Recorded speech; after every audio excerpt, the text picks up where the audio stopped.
Last week ఏ వచనం మాట్లాడుకున్నాం? Ruth గ్రంథం మొదటి అధ్యాయం 6వ వచనం, దేవుడు దర్శించును అని. అంతకుముందు ఏ వాక్యం మాట్లాడుకున్నాం? రూతు గ్రంథం 1వ అధ్యాయం 1వ వచనం 2వ వచనం. 1వ వచనం ఏంగా చెప్పాలంటే, ఇప్పుడు అడుగుతా ఉంటే నోట్బుక్ వైపు చూస్తారు. ఇదేమి రోగమో మరి. వారానికి ఏం చెప్పింది అనేది ఒక్కసారి గుర్తుండదా? సరే, గుర్తుండదు అనుకుందాం. కనీసం అడుగుతారేమోనని ఏం చేయాలి? ముందు రోజన్నా, ఈరోజు ఉదయమో నిన్న సాయంకాలం ఒకసారి నోట్బుక్ తీసుకొని చూసుకొని రెఫర్ చేసుకొని రావాలి కదా. ఇక్కడికి వచ్చినాక నా చూసేది టకటక పేజీలు తిప్పుతుంటారు, తలకాయించుకొని, ఎవరు చెప్పరు. అది మంచి అలవాటు కాదు. ఆదివారం చర్చ్కి వస్తున్నామంటే ముందు రోజు పోయిన వారం ఏం చెప్పారు, ఏమేమి రెఫరెన్స్లు చెప్పారు, ఏమి అంశం మీద మాట్లాడారు, ఏ విషయాల ద్వారా దేవుడు మనతో మాట్లాడాడు, అంత యాక్చువల్గా పోయిన వెంటనే ఒకరోజు, మళ్ళీ వచ్చే ముందు రోజు, కనీసం మినిమం అది కనీసం బాధ్యత నేర్చుకోవడం అనేది. ఆ పని చేసుకొని రావాలి. ఇక్కడికి వచ్చినాక మళ్ళీ పేజీలు తిప్పడం కాదు. రైట్. ఈరోజు ఉమెన్స్ డే అయినప్పటికీ నేను ఎలాగో లేడీ మీదే మాట్లాడుతున్నాం కదా, నేను ప్రత్యేకంగా ఉమెన్స్ డే వర్తమానం ఏమీ చెప్పట్లేదు, కానీ రూతు గ్రంథంలో నుండే మాట్లాడాలని ఇష్టపడుతున్నాను. సౌండ్ బాక్స్లు అట్టున్నాయా ఏంటి? నాకేదో తేడా ఉంది ఈరోజు సౌండ్. మీకు బాగానే ఉందా? రైట్.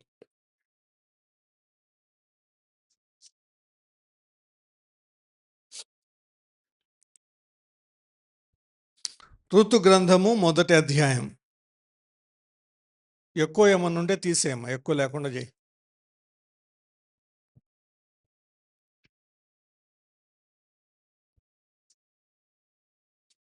షార్ప్ లేకుండా బేస్ మాత్రం పెట్టి. రూతు గ్రంథం మొదటి అధ్యాయం 16-17 వచనాలు. 16-17 వచనాలు. అందుకు రూతు, నా వెంబడి రావద్దనియు నన్ను విడిచిపెట్టుమనియు నన్ను బ్రతిమాలుకొనవద్దు. నీవు వెళ్ళు చోటికే నేను వచ్చేదను, నీవు నివసించు చోటనే నేను నివసించెదను. నీ జనమే నా జనము, నీ దేవుడే నా దేవుడు. నీవు మృతి పొందు చోటను నేను మృతి పొందెదను, అక్కడనే పాతి పెట్టబడెదను. మరణము తప్ప మరి ఏదైనను నిన్ను నన్ను ప్రత్యేకించిన ఎడల యెహోవా నాకు ఎంత కీడైనా చేయునుగాక అనెను. Praise the lord. ఈరోజు మనం మాట్లాడుకునేది ఏంటంటే రూతు తీర్మానములు, రూతు డెసిషన్స్. రూతు యొక్క తీర్మానాలు. ఒక అన్యురాలు దేవుని కొరకు చేసుకున్న తీర్మానాలు, దేవుని ప్రజలతో చేస్తున్న తీర్మానాలు, తన భవిష్యత్తు కొరకు చేస్తున్న తీర్మానాలు. ఒక అన్యురాలు. ఈ విషయాన్ని గుర్తుపెట్టుకోండి. ఎలాంటి తీర్మానం చేసుకుందో ఒక యవ్వన బిడ్డ చేసుకున్న తీర్మానాన్ని బట్టి దేవుడు ఆమెను ఏ స్థాయిలో ఆశీర్వదిస్తూ వచ్చాడో, ఎలా ఘనపరిచాడో, ఎలా ఆశీర్వదించాడో, ఎలా హెచ్చించాడో, ఆమె జీవితం ముగింపు ఎలా అద్భుతంగా కొనసాగిందో, యేసుక్రీస్తు ప్రభు యొక్క వంశావళిలోనికి ఆమె రాబడింది అంటే ఎంత అద్భుతమైన విషయమో మనకు కనబడుతుంది. ఈ రోజుల్లో చాలామంది ఎంపికల విషయంలో, నిర్ణయాల విషయంలో ఏం చేస్తున్నారంటే, సరైనటువంటి నిర్ణయాలు తీసుకోకపోవడం వల్ల, సరైన ఎంపిక చేయకపోవడం వల్ల ఆశీర్వదించబడవలసిన జీవితాలు శాపగ్రస్తమవుతున్నాయి. మన స్వయంకృత అపరాధాల వల్ల. దేవుని ఉద్దేశ్యం ఏమో చాలా బావుంటది. మనల్ని దీవించాలని, గొప్ప చేయాలని. దేవునికి చాలా ఉన్నతమైన ఉద్దేశ్యం ఉంటది. అవును, నిజమే. నేను చెప్పేది నిజమే. నేనేమంటానంటే దేవుడు రాసిపెట్టినయన్నీ ఆటోమేటిక్‌గా జరుగుతాయని కాదు. దేవుని యొక్క చిత్తం ఉన్నప్పటికిని మనము దాన్ని గ్రహించకపోవడం వల్ల, అనుసరించకపోవడం వల్ల, చేయకపోవడం వల్ల ఒక ఎత్తయితే, ఇంకొకటి దానికి వ్యతిరేకంగా నడవడం వల్ల అవి మన జీవితాల్లో జరగట్లేదు. దానివల్ల ఆశీర్వదించబడవలసిన స్థానంలో శపించబడుతున్నారు. జీవితాలు ఘనంగా ఉండాల్సిన జీవితాలు అల్పంగా ఉంటున్నాయి. గొప్పగా ఉండాల్సిన జీవితాలు అల్పంగా ఉంటున్నాయి. మధురంగా ఉండాల్సిన జీవితాలు మారాలాగా ఉంటున్నాయి. రైట్. 2, 3 విషయాలు చూద్దాం. ఎప్పుడూ కూడా యేసు ప్రభు నమ్మినటువంటి వాళ్ళు ఎలాంటి నిర్ణయాలు తీసుకోవాలి? దేవుని యొక్క వాక్యంలో నుండి మనం చూసినట్లయితే మొదటగా ద్వితీయోపదేశకాండం 30వ అధ్యాయం. ద్వితీయోపదేశకాండం 30వ అధ్యాయం 15వ వచనం. చూడుము నేడు నేను జీవమును, మేలును, మరణమును, కీడును నీ ఎదుట ఉంచి ఉన్నాను. నీవు బ్రతికి విస్తరించున్నట్లుగా నీ దేవుడైన యెహోవాను ప్రేమించి ఆయన మార్గములందు నడుచుకొని ఆయన ఆజ్ఞలను, కట్టడలను, విధులను ఆచరించుమని నేడు నేను నీకు ఆజ్ఞాపించుచున్నాను. అట్లు చేసిన ఎడల నీవు స్వాధీనపరచుకొను. చాలే అంతవరకు. దేవుడంట ఏం పెట్టాడంట ఒక మనిషి ఎదుట? జీవమును, మేలును, మరణమును, కీడును నీ ఎదుట ఉంచుచున్నాను. ఇప్పుడు ఇది ఇలాగ పెట్టండి. రూతు ఎదుట ఏమున్నాయి? ఒకవైపు మోయాబు దేశం ఉంది, ఒకవైపు బెత్లెహేము ఉంది. ఒకవైపు నయోమి ఉంది, అత్తమ్మ, ఇంకోవైపు తల్లిదండ్రులు ఉన్నారు. ఒకవైపు పుట్టినిల్లు, ఒకవైపు మెట్టినిల్లు, అత్తిల్లు. పుట్టినింట్లో ఏం కనపడతా ఉన్నాయంటే, కొద్దిగా అటువైపు చూస్తే తినటానికి ఆహారం కనపడుతుంది, ఉండడానికి ఇల్లు కనపడతా ఉంది, అన్నదమ్ములు, అక్క చెల్లెళ్ళు కనపడుతున్నారు, బంధువులు, రక్త సంబంధికులు.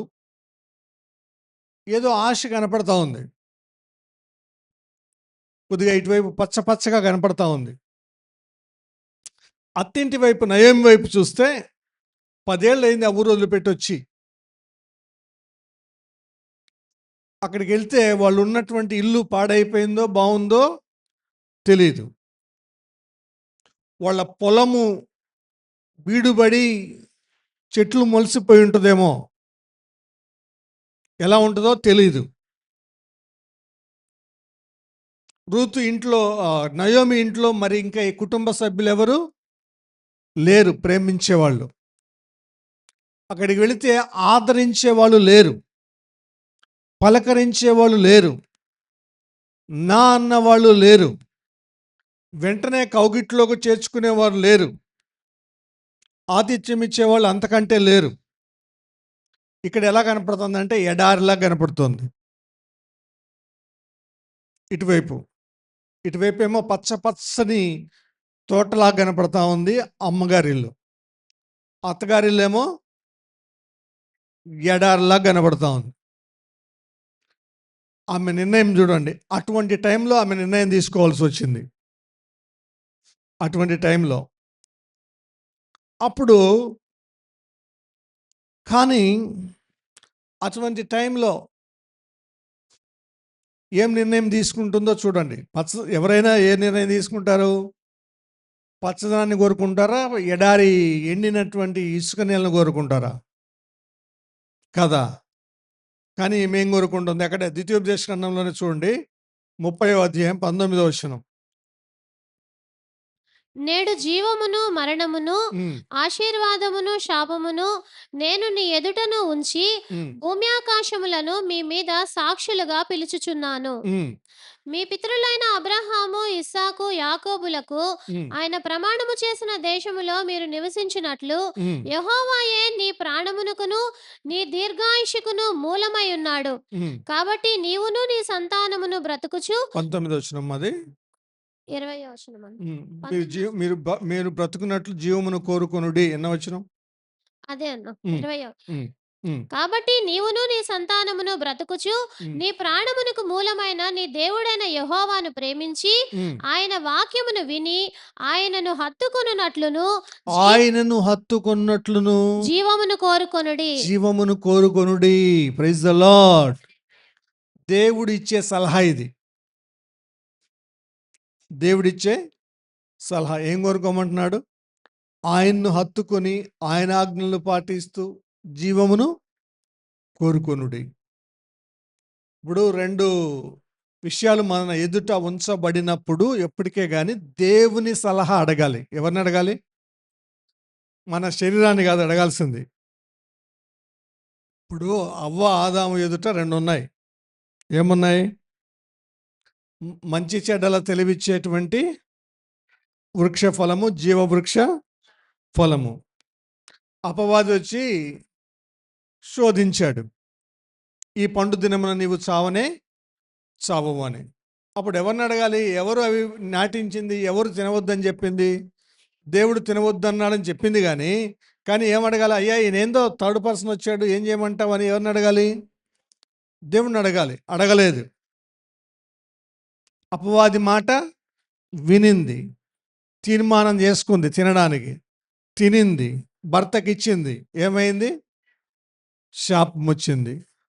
దేవుని నుండి వేరు చేయబడ్డారు. మరణమును తీసుకొచ్చారు. ఎంత భయంకరమైన విషయం ఆలోచించండి. కాబట్టి ఎప్పుడైనా సరే తీర్మానం చేసుకోవాల్సి వస్తే 2 విషయాలు మన ఎదుట ఉంటే అప్పుడు ఎవరిని అడగాలి? దేవుణ్ణి అడగాలి.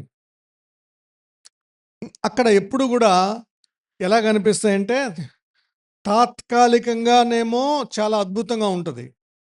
శాశ్వతంగా ఆలోచిస్తేనేమో చాలా దూరపు చూపుతో ఆలోచిస్తేనేమో కుడివైపుది బాగుంటుంది. తాత్కాలికంగా ఆలోచిస్తేనేమో ఎడమ వైపుది బాగుంటుంది. పచ్చ పచ్చగా భలే ఉంటుంది. ఇక్కడ ఎడారి. కానీ ఎడారి దాటితే అద్భుతం. కానీ ఈ పచ్చని తోట కొంతకాలానికి ఇది ఎండిపోతుంది.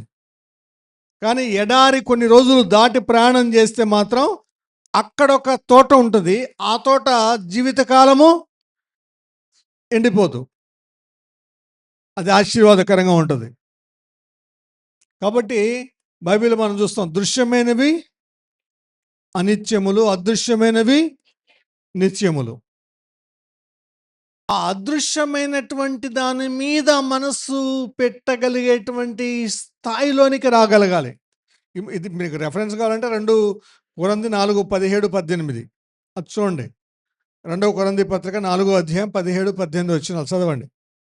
మేము దృశ్యమైన వాటిని చూడక దృశ్యమైన వాటిని చూడక అదృశ్యమైన వాటినే నిదానించి అదృశ్యమైన చూచుచున్నాము వాటిని గనుక నిదానించి చూచున్నాము గనుక క్షణమాత్రముండు మా చులకని శ్రమ క్షణమాత్రముండు మా చులకని శ్రమ మా కొరకు అంతకంతకు మా ఎక్కువ కొరకు అంతకొంతకు ఎక్కువగా మహిమ నిత్యమైన మహిమ భారమును కలుగజేయుచున్నది. నిజమైన మహిమ భారమును కలుగు చేయుచున్నది. ఆమేన్. Praise the lord. ఆ మహిమ భారంతో అదృశ్యమైనటువంటి వాటిని చూడాలి. నేను ఇవంతా రూతు తీసుకునేటువంటి నిర్ణయం యొక్క ఆ అదృశ్య తీర్మానం గురించి ఉపోద్ఘాతంగానే మాట్లాడుతున్నాను. రైట్? ఏం చూస్తోంది రూతు అని? వేటి మీద దృష్టి పెట్టింది రూతు? ఇంకా కొత్త నిబంధనలోకి వద్దాం.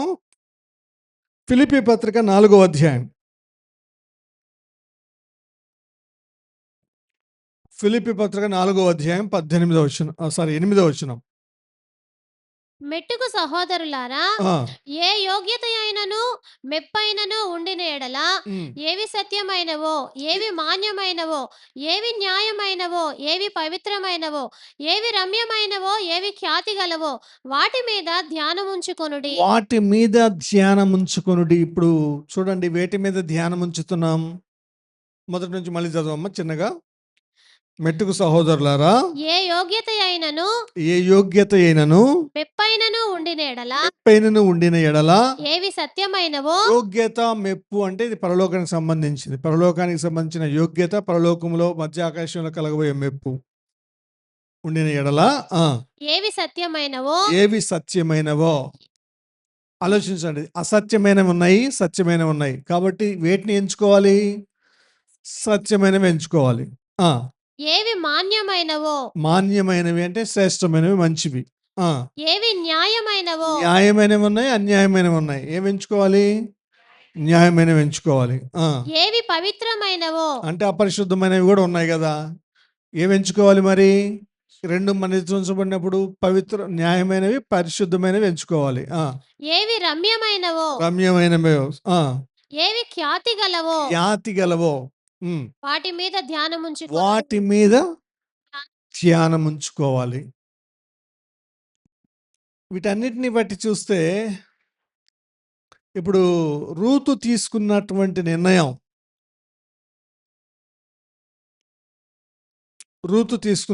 నిర్ణయం, మామూలుగా మనం ఊరికే ఈ రూతు తర్వాత చరిత్ర తెలుసు కాబట్టి, రూతు తర్వాత కాలంలో ఏం జరిగిందో, దేవుడు ఎలా ఆమెను ఆశీర్వదించాడో తెలుసు కాబట్టి, మనం ఆమె తీసుకున్న నిర్ణయం మంచిది అని చెప్తున్నాం.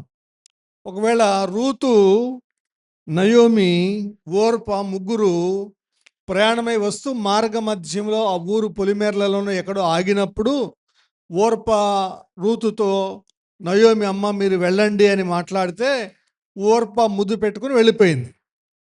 అప్పుడు రూత్ ఈ విధంగా మాట్లాడుతోంది. అప్పుడు అక్కడ థర్డ్ పర్సన్, అది హోటల్ అనుకోండి, థర్డ్ పర్సన్, ఫోర్త్ పర్సన్ అక్కడ విని మనలాంటోడు కూర్చొని వింటున్నాడు అనుకోండి. థర్డ్ పర్సన్గా మనం ఓర్ప అమ్మ విన్నాం, ఆ ముద్దు పెట్టుకుని వెళ్ళిపోయింది వెళ్ళనమ్మా అనగానే. రూత్ ఏమో మాట్లాడింది, అమ్మ నీ దేవుడే నా దేవుడు, నీ ప్రజలే నా ప్రజలు, నీ వెళ్ళిన చోటికి నేను వస్తాను, నీవు చనిపోయిన దగ్గర నేను చనిపోతాను, నీవు పాత పెట్టబడిన దగ్గరే నేను పాతి పెట్టబడతాను, మరణం తప్ప మరి ఏది మనల్ని ఎడబాపదు. ఇవన్నీ అప్పుడు నీలాంటి వాళ్ళు నాలాంటి వాళ్ళు అక్కడ కూర్చుంటే, రూతు తీసుకున్న నిర్ణయం బట్టి ఏమి సలహా ఇస్తాం మనం?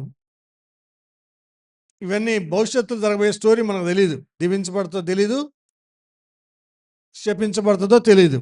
నిజంగా చెప్పండి, ఎవరికి వాళ్ళు నాకు చెప్పనక్కర్లా, మనసులో అనుకోండి. ఎలాంటి నిర్ణయం తీసుకుంటావు? నాలాంటోడైతే పెద్దగా ఆలోచించకుండా, అమ్మ ఆమె చూడు బుద్ధిగా వెళ్ళిపోయింది, నువ్వు కూడా ఎందుకమ్మా ఆమెతో ఒక్కదాంతో వెళ్ళిపోతావు అని అంటాడేమో. మీలాంటి వాళ్ళు కొంతమంది నా అంత చెడ్డోళ్ళు కాకపోయినా మంచోళ్ళు ఉంటారు కదా, అమ్మ ముసలామెను ఒక్కదాన్ని ఎందుకు వదిలిపెట్టి ఆమెలాగా నీకు వెళ్ళిపోవద్దు, కాబట్టి ఈమె ఇప్పటి నుంచి ఎన్ని కిలోమీటర్లు, 55 మైళ్ళు ప్రయాణం చేసి వెళ్ళాలి, ఎలా వెళ్తుంది ఒంటరిగా, అక్కడికి వెళ్ళినాక అత్తమ్మ ఒంటరిగా ఎలా ఉంటుంది, వృద్ధురాలు, పేదరాలు, తోడెళ్ళమ్మా ఆమెను చూసుకోమ్మా అని ఒకరు సలహా ఇచ్చి ఉంటారు. ఇట్లా రకరకాల సలహాలు ఉన్నాయి. కానీ ఆ సలహాల మధ్యలో రూతు తీసుకునేటువంటి నిర్ణయం ఎవరిని బట్టి, దేన్ని బట్టి, ఎందుకు అనేటువంటి విషయాలు ఇక్కడ మనం ఆలోచించాలి. నయోమిని బట్టా, ఎవరన్నా సలహా ఇచ్చారనే?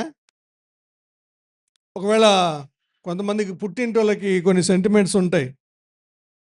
మనకి పెళ్లి చేసి పంపించాము, నువ్వు చావో రేవో అక్కడే చూసుకోవాలి, ఇంకా మళ్ళీ తిరిగి ఇంటికి రావద్దు అని కొంతమంది అంటూ ఉంటారు. ఇప్పటికీ అంటుంటారు. కొన్నిసార్లు మంచిదే, చాలా తక్కువ సార్లు అనానుకూలమైన పరిస్థితుల్లో మంచిది కూడా కాదు. ఎక్కువ సార్లు మంచిదే అది అన్నమాట. అమ్మ జాగ్రత్త, అక్కడే ఉండడం అనేటువంటిది 99% టైం అక్కడే ఉండడం మంచిది.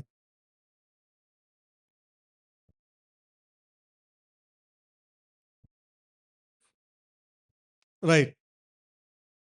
అంటే ఈ ఈ ఈ సందర్భాలు ఎందుకు అన్ని సార్లు గూడా మంచిదే అని జెప్పొచ్చు గదా! అంటే 1, 2 కేసులు చూసాను గాబట్టి ప్రత్యక్షంగా నేను చెప్పలేకపోతున్నాను 100% మంచిదే అని. ఇప్పుడు ఒక అమ్మాయికి వివాహమైంది. మంచి వాళ్ళు అమ్మాయి వాళ్ళు పేదవాళ్ళు, అబ్బాయి వాళ్ళు కొద్దిగా ధనవంతులు, చదువుకున్నోడు అబ్బాయి అని జెప్పేసి జరిగిన సంఘటన చెప్తున్నాను. వివాహం జేశారు.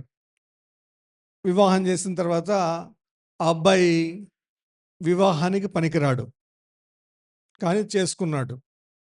బంధువులిద్దరు. ఈ అమ్మాయి తల్లిదండ్రులకు చెప్తే ఒకసారి వివాహం చేయడానికి మేము కష్టపడ్డాం. ఇంక నీ బతుకు అంతే, దేవుడు నీకు అలా రాసిపెట్టాడు. నీ బతుకు నీకు బతుకు అనింది. అన్నారు తల్లిదండ్రులు. ఆ అమ్మాయి ఓర్చుకొని ఉంటుంది ఆ ఇంట్లోనే. అయితే అంతటితో ఆ ఒక్క సమస్యతో ఆగిపోలేదు. భర్త విపరీతంగా రోజు ఏదో ఒకటి సొడ్డుబెట్టి కొట్టడం. ఇంట్లో ఉమ్మడి కుటుంబం, అన్నదమ్ములు, మిగతా వాళ్ళందరూ వేధించడం ఎక్కువైపోయింది. తల్లిదండ్రులకు అప్పుడప్పుడు 6 నెలలకో, సంవత్సరానికి చెప్తే నీ బతుకంతే. అప్పుడు ఆ అమ్మాయి ఏం చేయాలి? శ్రమలు ఎక్కువవుతున్నాయి. తట్టుకోలేకపోతా ఉంది. ఓ 10 ఏళ్ళు చూసింది అలాగే. 10 ఏళ్ళు. 1 సంవత్సరం, 2 సంవత్సరాలు కాదు. 10 ఏళ్ల తర్వాత సూసైడ్ అటెంప్ట్ చేసుకుంది. లాస్ట్ మినిట్‌లో హాస్పిటల్‌కి తీసుకెళ్తే బతికింది. బ్రతికితే మొత్తం మీద వాళ్ళు అప్పుడు పుట్టింటి వాళ్ళు తీసుకొచ్చుకున్నారు. కొంతకాలం ఇంట్లో పెట్టుకోవడానికి. వైద్యం చేయడానికి. అప్పుడెవరో నీలాంటోడో, నాలాంటిదోడి దగ్గరకో వచ్చారు. అప్పుడేం జేయాలి? ఇంకా అమ్మాయి మళ్ళీ మళ్ళీ తెగేసి చెప్పింది. ఈసారి నేనెళ్తే మళ్ళీ ఖచ్చితంగా చచ్చిపోతాను గానీ బ్రతకను. అంటే క్రైస్తవురాలు గాదులెండి. యేసును నమ్ముకున్న బిడ్డయితే బహుశా అది వేరే ఉండేదేమో. అప్పుడు అటువంటి వాళ్ళని ఏం జేస్తారింగా? తర్వాత ఎవరో ఇచ్చిన సలహా మేరకు ఇంటికి తీసుకొచ్చుకొని శాశ్వతంగా ఇంట్లో పెట్టుకోలేరుగా. మళ్ళీ 10 ఏళ్ల తర్వాత విడాకులిప్పించి, చదివించి, ఒక 3, 4 ఏళ్ళు ఇంట్లో పెట్టుకొని వివాహం చేసి పంపించారు. ఎక్కడో రేర్‌గా జరుగుతూ ఉంటాయి ఇటువంటి సంఘటనలు. అందుకాబట్టి అట్లాంటోళ్ళను నేను వద్దు, రావద్దు అని చెప్పడం సరికాకపోవచ్చు గానీ, మిగతా వాళ్ళందరినీ గూడా ప్రోత్సహించాలి. ప్రత్యేకమైనటువంటి కేసుల్లో తప్ప. మిగతా వాళ్ళను అక్కడ ఉండడానికే ప్రోత్సహించాలి. రైట్. అంతేగాని చిన్న సమస్య రాగానే సరే ముందున్నటువంటి విషయాలు చెప్పేద్దాం. ఆమె తీర్మానం చాలా శ్రేష్టమైనటువంటి తీర్మానం, అద్భుతమైనటువంటి తీర్మానం. నీ దేవుడే మళ్ళీ ఋతు గ్రంథంలోకి వద్దాం. అందుకు రూతు నా వెంబడి రావద్దనియు, నన్ను విడిచిపెట్టుమనియు నన్ను బ్రతిమాలు కొనవద్దు. బతిమలాడుతుందంట. అమ్మ తల్లి నేను చెప్పిన మాట వినమ్మా, వెళ్ళమ్మా వెళ్ళమ్మా వెళ్ళమ్మా. కానీ రూతు మాత్రం అత్తమ్మ ప్లీజ్, ఈమె బతిమలాడడం మొదలుపెడుతుంది. అత్తమ్మ అనే వర్డ్ యూదుల్లో లేదు. అమ్మ అనే పదమే ఉంది. నాన్న అనే పదమే ఉంది. తండ్రి అనే పదమే ఉంది. అక్కడ ఆ పదాలు లేవు కాబట్టి మనకు అర్థం కావడానికి చెప్తున్నాను. అత్తమ్మ ప్లీజ్ నన్ను వెళ్ళమ్మని బ్రతిమాల వద్దు. నన్ను వెళ్ళమని బ్రతిమాల వద్దు. నీవు వెళ్ళి చోటికే నేను వచ్చేదను. నేను వచ్చేదను. నీవు నివసించు చోటనే నేను నివసించెదను. నీ జనమే నా జనము, నీ దేవుడే నా దేవుడు. 4 విషయాలు. నీవు వెళ్ళి చోటుకే నేను వచ్చేదను. నేను నివసించు చోటనే నేను నివసించెదను. నీ జనమే నా జనము, నీ దేవుడే నా దేవుడు. 16వ వచనంలో 4 విషయాలు. ఎందుకని అలా రూతు మాట్లాడింది? వెళ్ళే చోటు అంతకుముందు వినింది. ఏంటి అంటే అక్కడ కరువు రాబట్టే కదా ఇక్కడికి వచ్చింది. అక్కడ కరువు రాబట్టే ఇక్కడికి వచ్చింది. అక్కడ ఒకసారి కాదు, ప్రజలు తిరుగుబాటు చేసినప్పుడంతా దేవునికి కోపం వస్తుంది. దేవునికి కోపం వచ్చినప్పుడంతా ఇజ్రాయెల్ దేశంలో కరువు వస్తుంది. కాబట్టి ఎలా అని అనుకోవట్లేదు. నువ్వు వెళ్ళే చోటుకే నేను వస్తాను. నువ్వు నివసించే చోటనే నేను కూడా నివసిస్తాను. నీ దేవుడే, నీ ప్రజలే నా ప్రజలు.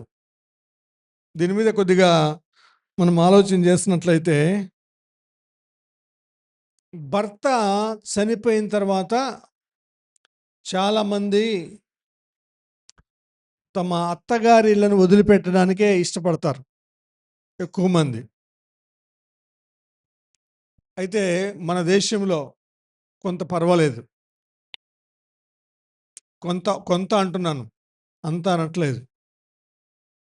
వాళ్ళకి పిల్లలు కలిగినటువంటి వాళ్ళైతే కొన్ని సంవత్సరాల వివాహ జీవిత తదనంతరం భర్త చనిపోయి ఉంటే వాళ్ళు వాళ్ళ అత్తగారింట్లోనే కంటిన్యూ అవుతారు, లేదా సొంతగా నివసించడానికి ఇష్టపడతారు. మంచిదే అది. అయితే ఇక్కడ పిల్లలు లేరు వీళ్ళకి, వేరే దేశం, వాళ్ళ సాంప్రదాయాలు వేరు, వీళ్ళ సాంప్రదాయాలు వేరు. వీళ్ళ దేవుడు వేరు, వాళ్ళ దేవుడు వేరు. వీళ్ళ దేవత కెమేష్ అనే దేవత వీళ్ళది. అక్కడేమో యెహోవా సజీవుడైన దేవుడు. ఏంటి అంటే మొత్తం మీద నయోమి యొక్క దేవుని యొక్క గొప్పతనాన్ని ఏదో ఈమె ఎరిగింది. Praise the lord. నయోమి ఇక్కడికి మోయాబు దేశంలో వచ్చినప్పటికీ ఆమె దేవుని పద్ధతులలో నడుచుకున్నటువంటి నడత ఏదో ఈమెను ఆకర్షించింది. నయోమి యొక్క నడత, నయోమి యొక్క ప్రవర్తన. మీరు అడగొచ్చు, నయోమి కొన్ని స్టేట్మెంట్లు చేసింది కదా, అదేంటి అని. ఒక నయోమిని చూస్తే భక్తిపర్రాలుగానే కనబడుతుంది, కానీ సమస్య వచ్చినప్పుడు లోకస్తులు మాట్లాడినట్లుగా కూడా మాట్లాడగలిగింది. 3 స్టేట్మెంట్లు వేసింది దేవుని గురించి నెగటివ్గా. 3 స్టేట్మెంట్లు ఉన్నాయి కదా. 13వ వచనంలో ఏమనింది? యెహోవా నాకు విరోధి ఆయను అని ఒక స్టేట్మెంట్. 20వ వచనంలో సర్వశక్తుడు నాకు చాలా దుఃఖము కలుగు చేస్తును అని 21వ వచనంలో యెహోవా నా మీద విరుద్ధముగా సాక్ష్యము పలికెను. ఇట్లా 3 స్టేట్మెంట్లు వేసింది దేవుని గురించి నెగటివ్గా. అయినంత మాత్రాన ఆమె భక్తి పర్రాలు కాదని మాత్రం చెప్పలేం. ఎందుకంటే 3 పర్యాయాలు కూడా దేవుణ్ణే ఉదహరించింది, దేవుని గురించే మాట్లాడుతూ ఉంది, దేవుని గురించి మాట్లాడుతూ ఉంది, పక్కన పెట్టలేదు. అంటే ఇవన్నీ ఎవరి వల్ల జరిగినాయి అని చెప్తుంది? మొత్తం మీద దేవుని వల్ల జరిగినాయని చెప్తుంది. అంటే మొత్తం మీద దేవుడు సర్వశక్తిమంతుడు అనే విషయం మాత్రం చెప్తుంది కదా, దేవుడు సర్వాధికారి అని చెప్తుంది కదా. అంటే దేవుడిని గొప్ప చేస్తానే ఉంది ఒకవైపు తన జీవితంలో ఇలా చేశాడు అంటుంది అంతే. అంటే దాని వెనకాల తన యొక్క అవిధేయతను అక్కడ ఒప్పుకోవట్లేదు, కానీ బహుశా అంతరంగంలో ఒప్పుకుందేమో, బహిరంగంగా అయితే ఒప్పుకోలేదు. బెత్లెహేమును విడిచిపెట్టడం,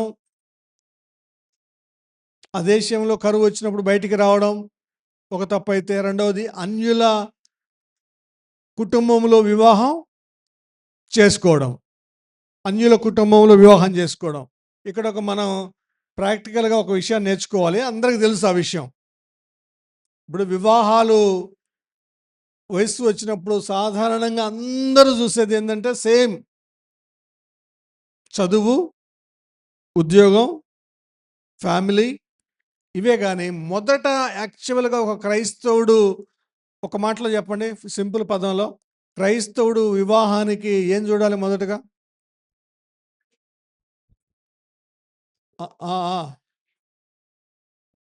రక్షణ పొందారా లేదా, అవతల బార్న్ అగైన్ ఎక్స్పీరియన్స్ ఉందా, ఫస్ట్ క్వాలిఫికేషన్ వివాహానికి. అది తెలిసి ఉండాలి. బోర్న్ అగైన్ ఎక్స్పీరియన్స్ గురించి ఆలోచించాలి. అప్పుడు అది లేకపోతే ఈ రోజుల్లో అది చూడట్లా. బోర్న్ అగైన్ ఎక్స్పీరియన్స్ లాస్ట్‌లో ఎప్పుడు నమ్ముకుంటుందిలే. చర్చికి వెళ్ళేది అలవాటు ఉంది. చిన్నప్పటి నుంచి క్రైస్తవులే కదా! అలవాటు ఉందంటలే. అక్కడ రాజీ పడతారు. ఆ అబ్బాయి అలాంటోడేలే. చిన్నప్పటి నుంచి అప్పుడప్పుడు వెళ్తుంటాడంటలే. సండే స్కూల్‌కి కూడా పోతుంటాడంట. తర్వాత దరువే. ఆ అబ్బాయో, ఆ అమ్మాయో రక్షింపబడకుండా ఒక వ్యక్తి ఒక అమ్మాయిని గాని, అబ్బాయిని మొదట రక్షించబడ్డారా అనే ప్రశ్నతోనే స్టార్ట్ కావాలి పెళ్లి సంబంధం. యువతలు రక్షించబడిన వాళ్ళైతే. ఆ తర్వాత వాళ్ళ తల్లిదండ్రులు రక్షించబడిన కుటుంబమేనా? ఆ తర్వాత కుటుంబ సభ్యులు. ఆ తర్వాత వాళ్ళు వెళ్ళే సంఘం యొక్క పునాదులు ఇంపార్టెంట్. ఈ రోజుల్లో ఏ సంఘానికన్నా వెళ్ళనివ్వండి, రక్షించబడకపోయినా పర్వాలేదండి. సేమ్ ఈక్వల్ క్వాలిఫికేషన్ ఉండాలి. ఉద్యోగం అంతకంటే మనతో మన మాదిరిగా సంపాదించాలి. యువతల ఎంత సంపాదిస్తున్నారో అంతకంటే ఎక్కువన్నా సంపాదించాలి. ఇట్లాంటివే చూసేది. బహుశా ఈమె కూడా అలాంటివే చూస్తుందేమో నయోమి. వీళ్ళకి ఎంత ఆస్తిపాస్తులు ఉన్నాయి, ఎంత కట్నం ఇస్తారని. అసలు బైబిల్ ఏం చెప్తా ఉంది? విశ్వాసులతో అవిశ్వాసులకి చదువుతారా మాట? ఈ పాటి తీసి ఉంటారు అనుకుంటున్నా. ఎవరో ఒక టక్కున చదువుతారు, చదవండి అనగానే. 2 కొరింథీ పత్రిక 6వ అధ్యాయం 14 మీరు విశ్వాసులతో జోడుగా ఉండకుడి. మీరు అవిశ్వాసులతో జోడుగా ఉండకుడి. అవిశ్వాసులతో జోడుగా ఉండకుడి. నీతికి దుర్నీతితో ఏమి సాంగత్యము?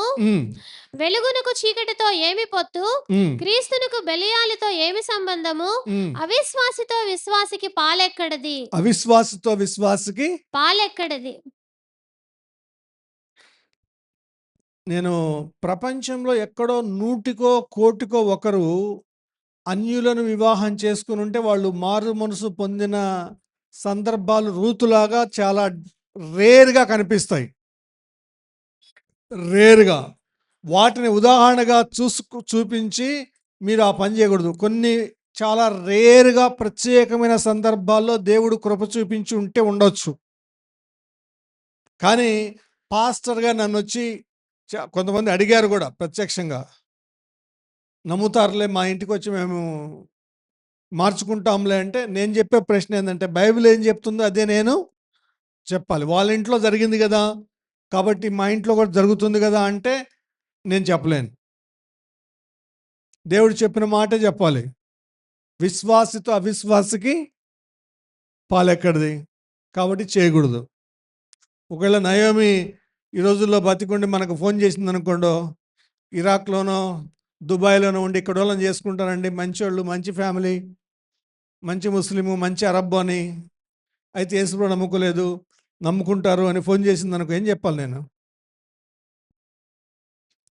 డబ్బులు దండిగా ఉన్నాయి వాళ్ళకి. పెళ్ళి అయితే మంచి కానుక కూడా ఇస్తారు కదా. పెళ్ళి అయితే అయ్యా మీకు కూడా మంచి బంగారం పంపిస్తాం పాస్టర్ గారు అంటారు. చాలామంది అలా సలహాలు ఇస్తారు.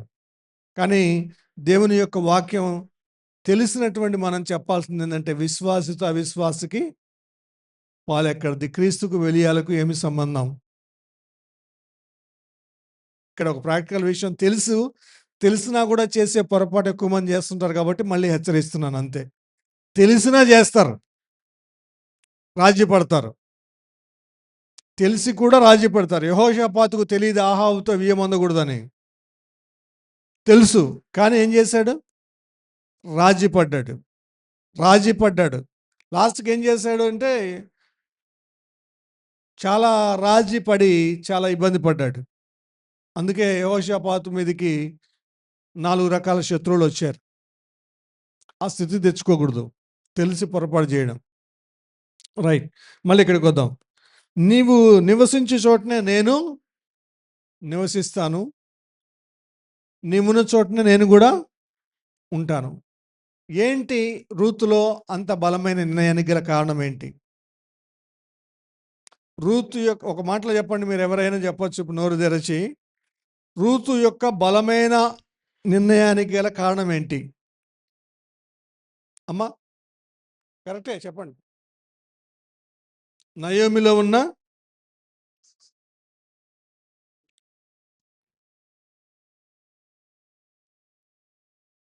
దేవునితో ఉన్న సంబంధం.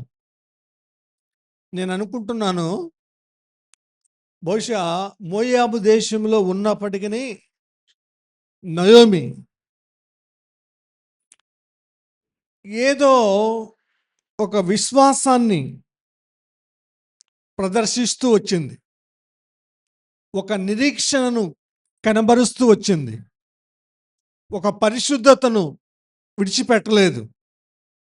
ఏంటి? విశ్వాసము, నిరీక్షణ, పరిశుద్ధత, ప్రత్యేకత. ప్రత్యేకత వివాహం విషయంలో విడిచిపెట్టింది, కానీ కొన్ని విషయాల్లో అవి ఏవో నయోమిని అట్రాక్ట్ చేశాయి. రూతును అట్రాక్ట్ చేశాయి.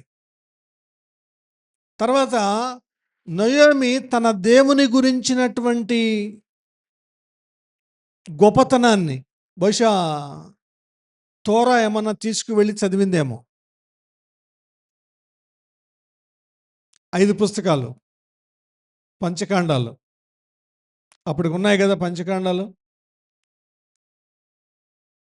ఆదికాండం, నిర్గమకాండం, లేవికాండం, సంఖ్యాకాండం, ద్వితీయోపదేశకాండం అప్పటికి ఉన్నాయి. బహుశా అప్పటికి ఇంకా యోషువ గ్రంథం, న్యాయాధిపతుల గ్రంథం ఆమె చేతికి వచ్చి ఉండదు. ఆ దేవుని గురించి విన్నదేమో. ఆ దేవుడు సజీవుడని, ఆ దేవుడు శాశ్వతమైన దేవుడని, ఆ దేవుడు మరణం తర్వాత కూడా పునరుద్ధానం ఉందని, ఆ పునరుద్ధానంలో తిరిగి లేపుతాడని, పరలోకములో ఒక నిత్యరాజ్యం ఉందని, ఆ నిత్యరాజ్యంలో శాశ్వతమైన పౌరసత్వం ఇస్తాడని, ఈ విషయాలన్నీ రూతుకి అర్థమైనయేమో అనుకుంటున్నాను.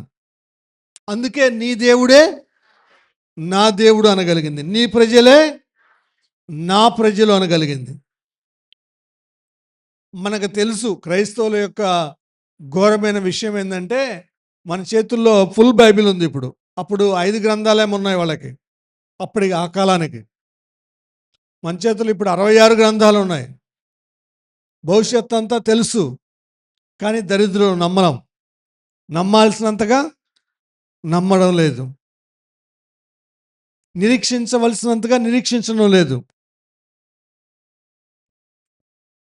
దేవుని మీద ఆధారపడవలసినంతగా ఆధారపడట్లేదు.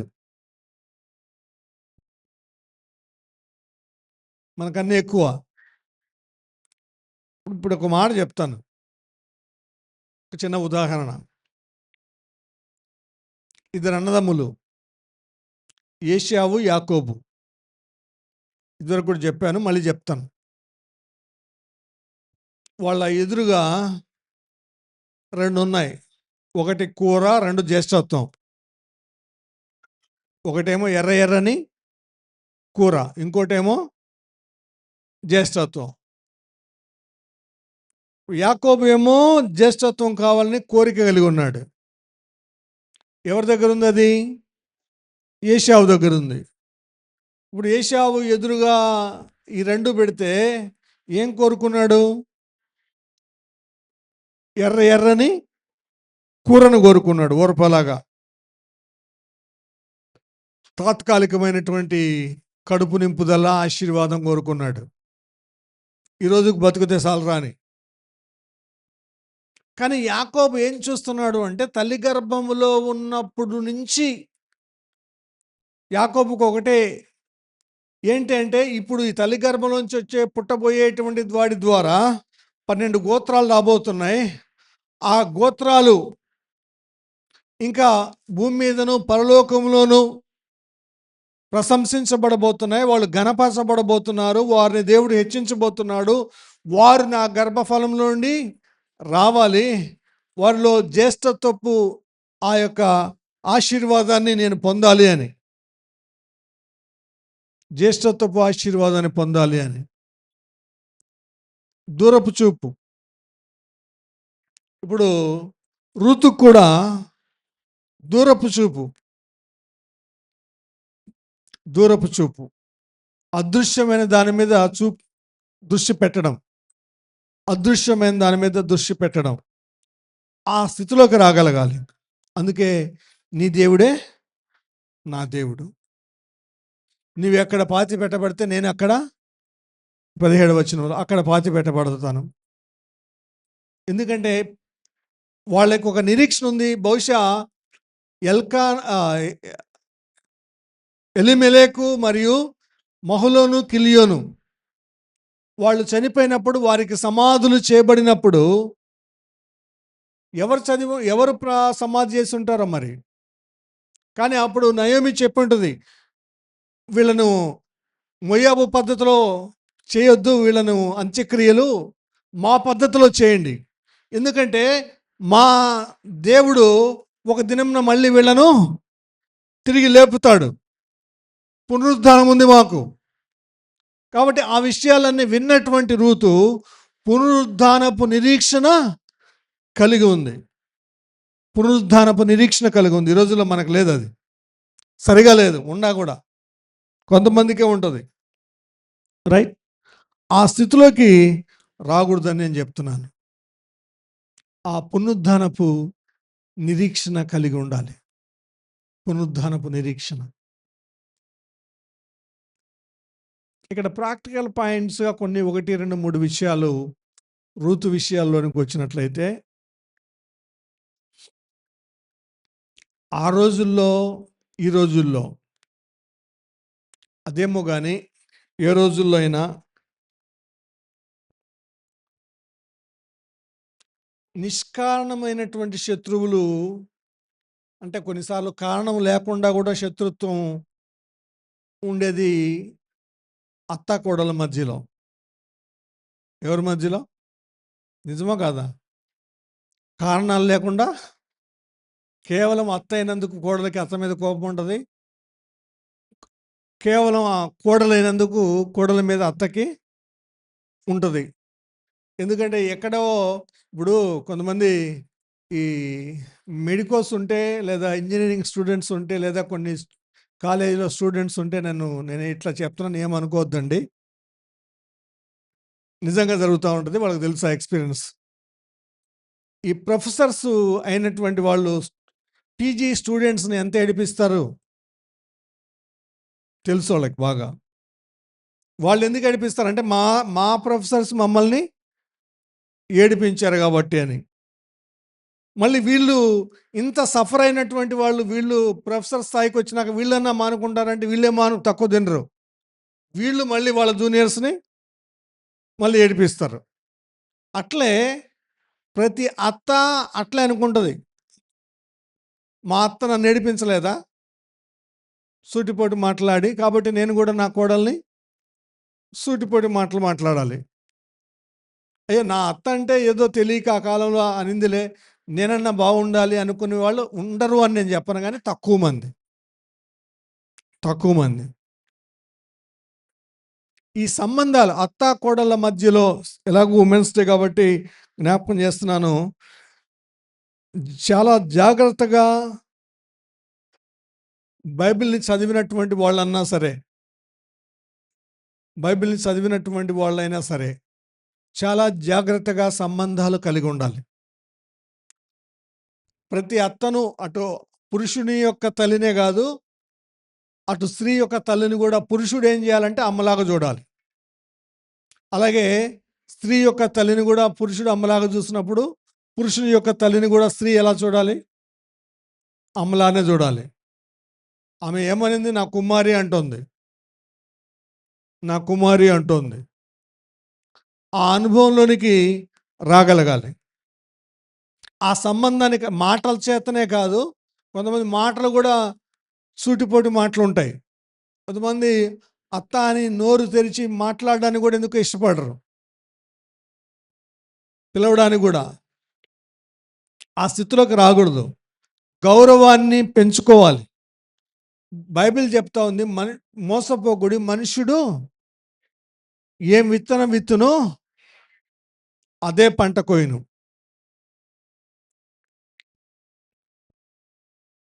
మనము ఫ్యామిలీ కాన్ఫరెన్స్‌లో 2023లోన చెన్నై నుంచి ఒక దంపతులొచ్చారు. వచ్చిన వాళ్ళకి బాగా వినే ఉంటారు. అమ్మను, అత్తను ఎలా చూడాలి అని. నాకు గుర్తుంది వాళ్ళకి. నాకు గుర్తుండి వాళ్ళు చెప్పినటువంటి విషయం, ఇద్దరిని సమానంగా చూడాలి.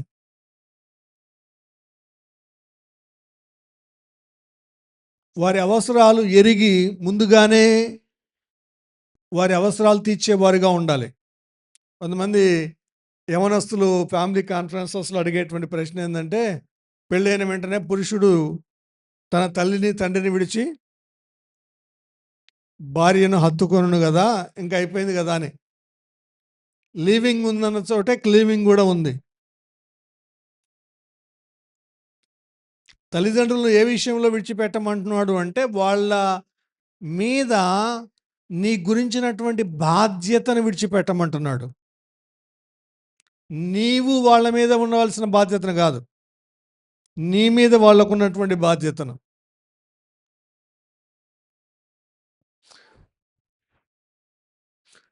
విడిచిపెట్టండి అంటే స్థానం. ఇప్పటి నుంచి స్థానం భార్యకి రావాలి, భర్తకు రావాలి. వివాహమైన తర్వాత మొదటి స్థానం. కానీ అదే సమయంలో తల్లిదండ్రులను భోజనం పెట్టకుండానో, గౌరవించకుండానో, ఆ ఇంట్లో ఉండకుండానో, వాళ్ళని తరిమేయడమో, మనం బయటికి రావడమో కాదు. అవసరాన్ని బట్టి, ఉద్యోగాలను బట్టో, ఇంకో సందర్భాన్ని బట్టో వేరుగా ఉండడం తప్పు అని నేను చెప్పట్లేదు. అయితే వాళ్ళ యొక్క ప్రతి అవసరాన్ని, తల్లిదండ్రుల యొక్క ప్రతి అవసరాన్ని వృద్ధాప్యంలో తీర్చేటువంటి బాధ్యత కుమారుడి మీద, కోడల మీద ఉంది. లేదా కుమార్తె మీద, అల్లుడి మీద కూడా ఉంటుంది. అవి మర్చిపోరాదు. ఆ బాధ్యతలను విస్మరించరాదు. 2 చోట్ల ఉంటుంది కదా ఆ వాక్యం. ఆదికాండంలో ఉంది, ఎఫెసీ పత్రికలో ఉంది, 5వ అధ్యాయంలో. అది సరిగా అర్థం కావాలి. అది అర్థమైతే అప్పుడు విడిచిపెట్టడం ఏంటంటే, అంటే వాళ్ళ బాగోగులు, వాళ్ళ క్షేమాన్ని తప్పకుండా విచారించాలి. తర్వాత చాలాసార్లు అంటే నేను అందరిని గురించి నేనేమి విమర్శించలేను, అలాగని నేనేం న్యాయం చెప్పలేను. అయితే కంఫర్టబుల్ విషయాన్ని గురించి మాత్రం చెప్పగలను. అదేంటి అంటే, వాళ్ళ యొక్క ఒక వయసు వచ్చిన తర్వాత వాళ్ళతో ఉండడం, వాళ్ళతో గడపడం మంచిది.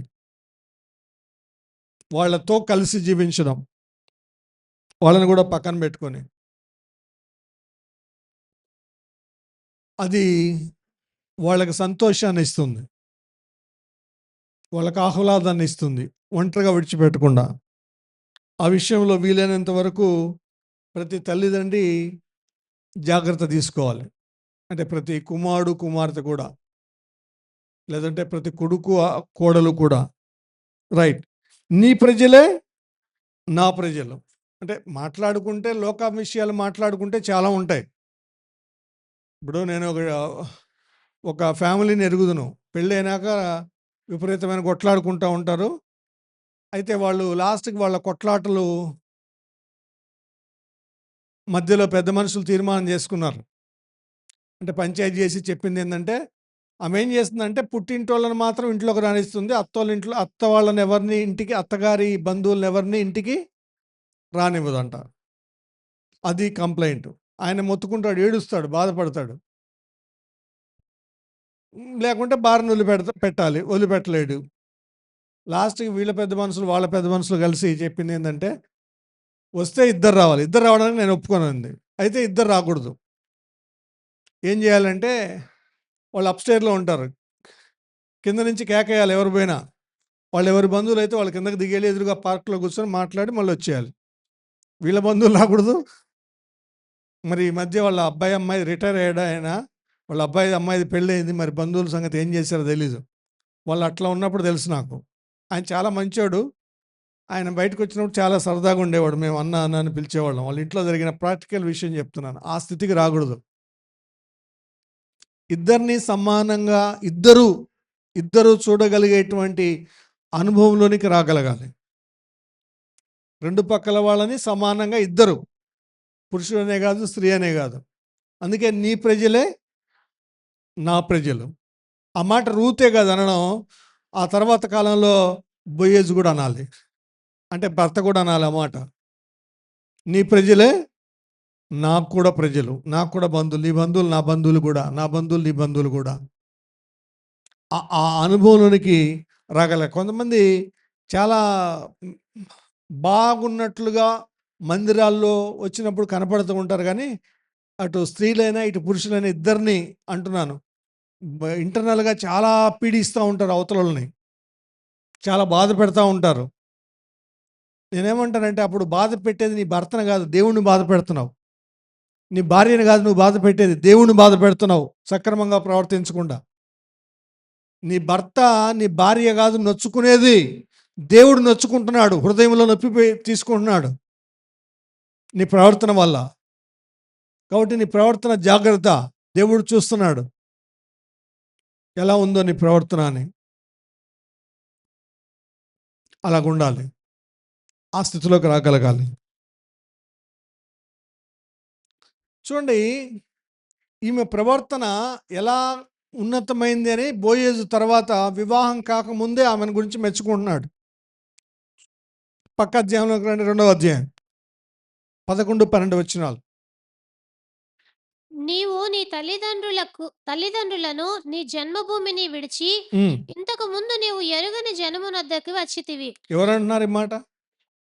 బోయేజు. ఎవరితో అంటున్నాడు?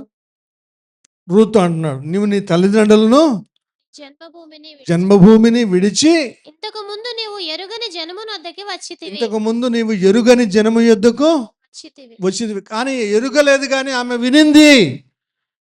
ఏంటి అంటే ఈ జనము యొక్క గొప్పతనాన్ని, ఈ జనము యొక్క గొప్పతనాన్ని. అందుకే ఈ జనముతో కలిసి ఉండాలని విన్న వాళ్ళు ఎవరైనా ఆశపడతారు. ఇప్పుడు ఇలాగ పెట్టండి, యెహోషువ గ్రంథం 2వ అధ్యాయంలో ఎవరు కనపడతారు అక్కడ? రాహాబు. రాహాబు వేగుల వారితో చెప్పినటువంటి స్టేట్మెంట్ చదవండి ఒకసారి. రాహాబు వేగుల వారితో చెప్పినటువంటి మాటలు ఎన్నో వచనం? యెహోషువ గ్రంథం 2వ అధ్యాయం 11వ వచనం. మేము వినినప్పుడు మా గుండెలు కరిగిపోయెను. మీ దేవుడైన యెహోవా పైన ఆకాశమందును క్రింద భూమి అందును దేవుడే. మీ ఎదుట ఎట్టి మనుషులకైనను ధైర్యం ఏమాత్రమైనను ఉండదు. చూడండి, అది వినింది. ఎవరిమే? అన్యురాలు. 10వ వచనం కూడా చదవండి, 9 నుంచి చదవండి. 9 యెహోవా ఈ దేశమును మీకు ఇచ్చిచున్నాడనియు మీ వలన మాకు భయము పుట్టుననియు మీ భయము వలన ఈ దేశ నివాసులందరికీ ధైర్యము చెడుననియు నేను ఎరుగుదును. మీరు ఐగుప్తు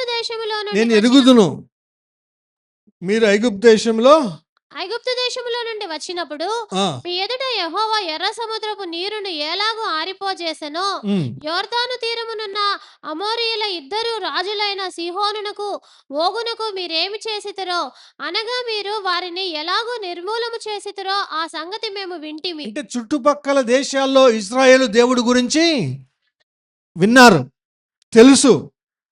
బహుశా అక్కడెక్కడో ఎరుకోలో ఉన్నటువంటి వాళ్ళకే, ఎక్కడో అరణ్యములో ఉన్న ప్రజల యొక్క దేవుడు తెలిస్తే, ఈ ప్రక్కన బెత్లెహేములో 50 కిలోమీటర్లు మధ్యధర ఏమంటారు, మృత సముద్రం అడ్డంగా ప్రయాణం చేసి వస్తే 10 కిలోమీటర్లే, 10 మైళ్ళే.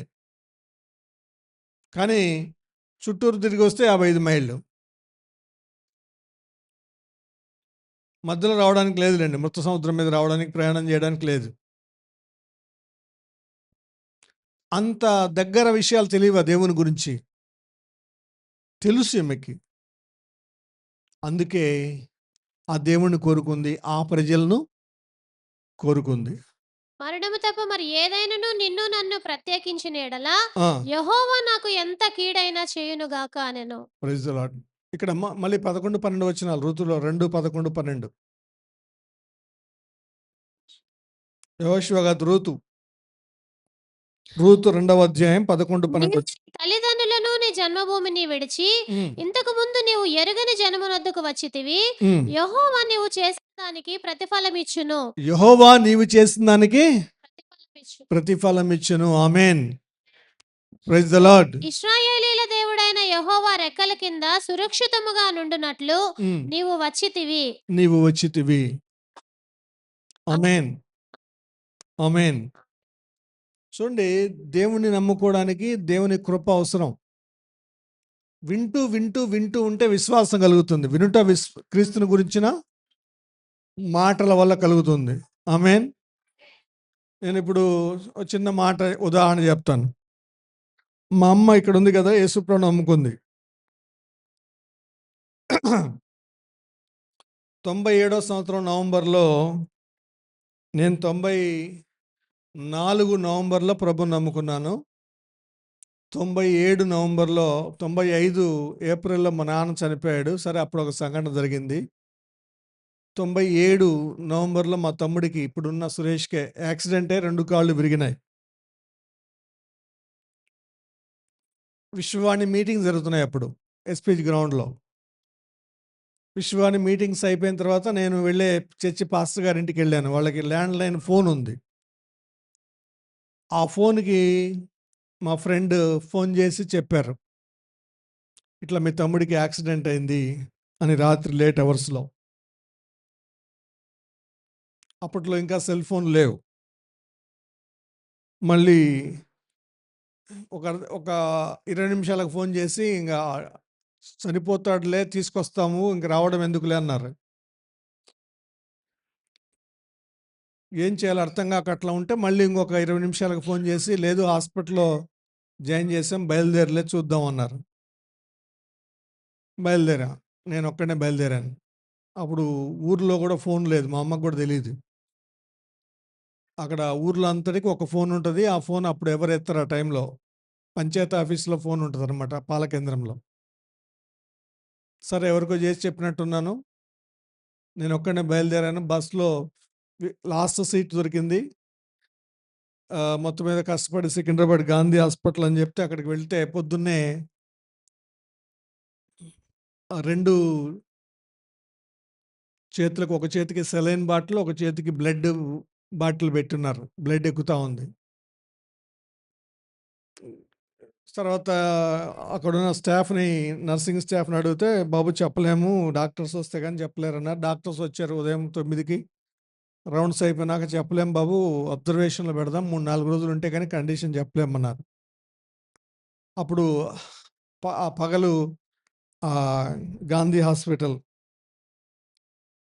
బయట చిన్న గడ్డిలాగా ఉంటే అక్కడ కూర్చొని ఎండలో పడి చాలాసేపు ప్రార్థన చేశాను. ఓ 4 రోజుల తర్వాత డాక్టర్లు చెప్పింది ఏంటంటే, ప్రాణం పోదు, కాళ్ళు మాత్రం రావు అన్నారు. ప్రాణం వరకు నిలుపుకోగలిగాం, తలకాయ కూడా ఇంజ్యూర్ అయింది. సరే, ఇంకొన్ని రోజులు ప్రార్థన చేస్తుంటే మా అమ్మ వచ్చింది. మొత్తం మీద మా అమ్మ బెడ్ దగ్గర ఉంది. అప్పుడు బంధువులందరూ, మీ నాన్నను యేసుప్రభు నమ్ముకున్నావు, మీ నాన్న చనిపోయాడు, యేసుప్రభు నమ్ముకున్నావు, మీ తమ్ముడికి యాక్సిడెంట్ అయింది, ఏం మేలు జరిగింది, కాబట్టి యేసుప్రభును వదిలిపెట్టే అన్నారు. నేను అప్పటికే ప్రభు స్వరాన్ని విన్నాను. ప్రభు చేసిన అద్భుత కార్యాలు చూశాను. నేను విడిచిపెట్టే ప్రసక్తే లేదు. మీ ఇష్టమైతే మాట్లాడండి, మీకు కష్టమైతే దూరంగా ఉండండి అని నా నేను వచ్చేసాను. అప్పుడు మా అమ్మ బెడ్ దగ్గర ఉన్నప్పుడు, నేను ఆ చుట్టుపక్కల గాంధీ హాస్పిటల్ చుట్టుపక్కల సికింద్రాబాద్ ఏరియా అంతా వీధుల్లో తిరిగి, ఎక్కడ చర్చి కనపడితే అక్కడికి వెళ్ళి ప్రార్థన చేసుకొని, పాస్టర్ గారు కనపడితే, ఇలా గాంధీ హాస్పిటల్లో పలానా బెడ్లో మా తమ్ముడు ఉన్నాడండి, ప్రార్థన చేయండి అని చెప్పొస్తే, కొంతమంది ఏం చేశారంటే, హాస్పిటల్ విజిటింగ్ ఉండేది అప్పట్లో ఎక్కువ, సువార్త వచ్చి మా బెడ్ దగ్గరకు వచ్చి, మా తమ్ముడి దగ్గరికి కొద్దిసేపు వాక్యం చెప్పి ప్రార్థన చేసి వెళ్ళేవాళ్ళు సాయంత్రం పూట్ల. అప్పుడు మా అమ్మ కూడా యేసుప్రభుని ఆ రోజుల్లో ఆ వాక్యం విని, అప్పుడు యేసుప్రభుని నమ్ముకుంది హాస్పిటల్లో ఉన్నప్పుడు. అంటే అంతకుముందు నేను బాప్తిజం తీసుకున్నప్పుడు వచ్చింది, కొన్ని సంఘటనలు, దేవుని కార్యాలు చూసింది, కానీ చాలా విగ్రహారాధికురాలుగా ఉండేది. వింటూ వింటూ ఉంటే అంటే ఇంకా మావాడు బాగుపడలా, అంటే మొత్తం మీద ప్రాణం పోవాల్సిన వాడు బాగయ్యాడు. 2 కాళ్ళు విరిగినాయి. 2 కాళ్ళకు రాడ్స్ ఏసి సర్జరీ చేశారు. ఒక కాలు రాదన్నారు జీవితకాలంలో. ఒక కాలుతో వచ్చిద్ది అన్నారు. కానీ ఆ తర్వాత కాలంలో దేవుడు అద్భుతంగా 2 కాళ్ళకి ఇబ్బంది లేకుండా, ఒక రాడ్ లేకుండా తీసేసి ఆశ్చర్యము, అద్భుత కార్యం చేశాడు. ఇప్పుడు మీరు చూస్తున్నారు ఎంత స్ట్రాంగ్‌గా ఉన్నాడో. కాబట్టి దేవుడు నమ్మదగిన వాడు. ఆయన యందు విశ్వాసం ఉంచిన వారిని, ఈ మధ్యకాలంలో నేను చెప్తాను 34వ కీర్తన 5వ వచనం, వారు ఆయన తట్టు చూడగా వారికి వెలుగు కలిగెను, వారి ముఖములెన్నడును లజ్జింపకపోవును. వారి ముఖములను అంటే దేవుని వైపు చూసిన వారిని దేవుడు ఎన్నడూ సిగ్గుపడనీయడు. దేవుడు ఖచ్చితంగా ఆశీర్వదిస్తాడు, గొప్ప చేస్తాడు, దేవుడు మహింపరుస్తాడు, దేవుడు ఘనపరుస్తాడు. ఆమేన్, హల్లెలూయా. కాబట్టి ఆయన యందు విశ్వాసం వింటే చాలు, దేవుని యొక్క కార్యాలు వింటూ వింటూ ఉంటే వాళ్ళ జీవితాలు అద్భుతాలు జరుగుతాయి. రాహాబు వినింది కాబట్టే వేగుల వారికి చోటు ఇచ్చింది. రూతు వినింది కాబట్టే అత్త వెంట తన ప్రయాణాన్ని కోరుకుంది, తీర్మానం చేసుకుంది. మోయాబు దేశాన్ని విడిచిపెట్టడానికి, తల్లిదండ్రులు విడిచిపెట్టడానికి, ఆ తాత్కాలికమైన ఆశీర్వాదమైన సరే అది విడిచిపెట్టడానికి, ఎప్పుడో భవిష్యత్తులో ఆశీర్వాదం పొందడానికి తీర్మానం చేసుకొని వచ్చింది. యాకోబు విన్నాడు కాబట్టి జ్యేష్ఠత్వాన్ని కోరుకున్నాడు. మనం కూడా నిత్యత్వపు మహిమను గురించినటువంటి అద్భుతమైనటువంటి విషయం మనం కూడా కోరుకోవాలి. ఈ రోజున మన టైం గమనించలేదు కాబట్టి ఉదయకాలపు వేళ రూత్ తీర్మానం లాగా మనం కూడా తీర్మానం చేసుకుందాం. నీ దేవుడే, నీ ప్రజలే, నీ ఉన్న చోటనే ఇలాంటి తీర్మానం మనకు అవసరం. కళ్ళు మూసుకుందాం, ప్రార్థన చేసుకుందాం.